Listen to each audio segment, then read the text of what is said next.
Hi friends, welcome to Teach Be IQ. இன்னைக்கு நம்ம பார்க்க போகிறது பிஃபோர் அண்ட் ஆஃப்டர் நம்பர்ஸ்.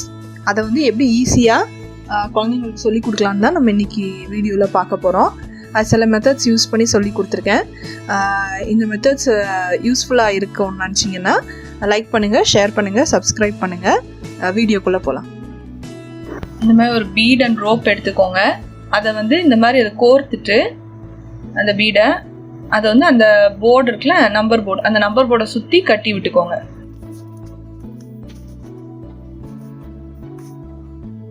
அந்த பீட் வந்து இந்த மாதிரி மூவபிளாக இருக்கணும். நம்மளால ஈஸியாக, குழந்தைங்களாலையும் ஈஸியாக மூவ் பண்ணுற மாதிரி இருக்கணும். நம்பர்ஸில் வந்து பிஃபோர் அண்ட் ஆஃப்டர்னு எழுதி ஒர்க் ஷீட் மாதிரி சின்னதாக ரெடி பண்ணி வச்சுக்கோங்க. இப்போ இந்த பீடை மார்க்கர் மாதிரி யூஸ் பண்ணிக்கோங்க. அது இருக்கிற நம்பருக்கு முன்னாடி உள்ள நம்பர் பிஃபோர் நம்பர், அதுக்கப்புறம் உள்ள நம்பர் வந்து ஆஃப்டர் நம்பர் அப்படின்னு சொல்லிட்டு அதை பார்த்து எழுத சொல்லுங்கள். இந்த மாதிரி எல்லா எழுதிருக்கிற ஆன்சர்ஸையும் டிக் பண்ணிவிட்டு ஒரு குட்டு, வெரி குட்டு, அப்புறம் ஸ்டார், இந்த மாதிரிலாம் கொஞ்சம் போட்டிங்கன்னா அவங்களுக்கு என்கரேஜிங்காக இருக்கும். இது வந்து ஒரு கேலண்டர் கார்ட்போர்டு. அந்த கார்ட்போர்டில் நான் இந்த மாதிரி ஒரு கயிறு மாதிரி கட்டியிருக்கேன். ஓகேங்களா? அந்த கயிறில் வந்து இந்த மாதிரி ஒரு சின்ன பேப்பர் ஸ்லிப்பில் இந்த மாதிரி 3 விண்டோ மாதிரி இருக்கிற மாதிரி, ஒரு இதில் பிஃபோர், ஒரு இதில் ஆஃப்டர், இந்த இடத்துல வந்து ஒரு ஃப்ளவர் மாதிரி ஒரு மார்க்கர் மாதிரி வச்சுருக்கேன். இப்போ இந்த பேப்பர்ஸ் வந்து இன்டர்சேஞ்சபிள். ஓகேங்களா? இந்த எத்தனை ஸ்லிப்ஸ் வேணுமோ அத்தனை ஸ்லிப்ஸ் நீங்கள் ரெடி பண்ணிக்கோங்க. ரெடி பண்ணிவிட்டு நீங்கள் இப்போ மார்க் பண்ணுறது, இப்போ ஃபார் எக்ஸாம்பிள் 4ன்னு சொன்னீங்கன்னா இந்த ஃப்ளவர் மார்க்கர் வந்து 4ல் இருக்கணும். ஓகேங்களா? அப்போ பிஃபோர் நம்பர் வந்து 3, ஆஃப்டர் நம்பர் வந்து 5. அது 6னா இந்த நகர்த்தி கொண்டு வந்து 6ல் வச்சுக்கோங்க. அப்போ பிஃபோர் நம்பர் 5, ஆஃப்டர் நம்பர் 7, அப்படி நம்ம சொல்லி கொடுக்கலாம்.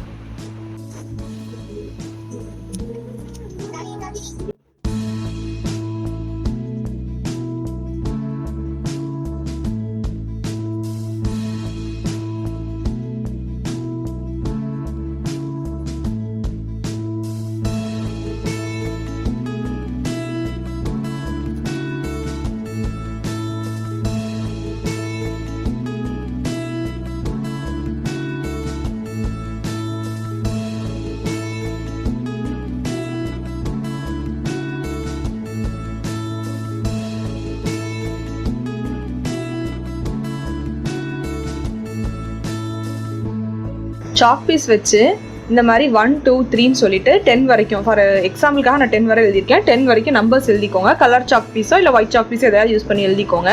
குழந்தைங்களை அதுக்கு மேலே வந்து ஜம்ப் பண்ணி பிஃபோர் அண்ட் ஆஃப்டர் ஜம்ப் பண்ண சொல்லுங்க. பிஃபோர்னா முன்னாடியும், ஆஃப்டர்னா பின்னாடியும் ஜம்ப் பண்ண சொல்லுங்க. இது ரொம்ப என்டர்டெய்னிங்காக இருக்கும். பிஃபோர் நம்பர், அப்போ பிஃபோர் 4, பிஃபோர் என்னது? 3. After before. இன்னொரு மெத்தடில் பிஃபோர் அண்ட் ஆஃப்டர்ஸ் சொல்லி கொடுக்கலாம். அதாவது இப்போ பார்த்தீங்கன்னா நம்பர்ஸ் ஃபுல்லாக நான் ஃப்ளவர்ஸ் மாதிரி கட் பண்ணி வச்சுருக்கேன். கிட்டத்தட்ட ஃப்ளவர்ஸ் மாதிரி கட் பண்ணியிருக்கேன். ஒரு பட்டர்ஃப்ளை வச்சுருக்கேன். ஓகேங்களா? இதுலேருந்து ஒவ்வொரு நம்பர்ஸ்க்காக ஜம்ப் பண்ணி போக சொல்லணும் பட்டர்ஃப்ளையை. ஓகேங்களா? இப்போ ஃபஸ்ட்டு 3ல் இருக்காங்களா? What is the number before 3 அப்படின்னா 3லேருந்து இவங்க அப்படி திரும்பி முன்னாடி போகணும். What is the number after 4 அப்படின்னு சொன்னாங்கன்னா இந்த 4ல் இருந்துட்டு ஆஃப்டர் 4, ஆஃப்டர், இது வந்து பிஃபோர். இப்படி ஜம்ப் பண்ணி போக வச்சு அவங்க நம்பர்ஸ் ஒர்க் ஷீட் கொடுத்து அவங்கள ஒர்க் பண்ண வைக்கலாம்.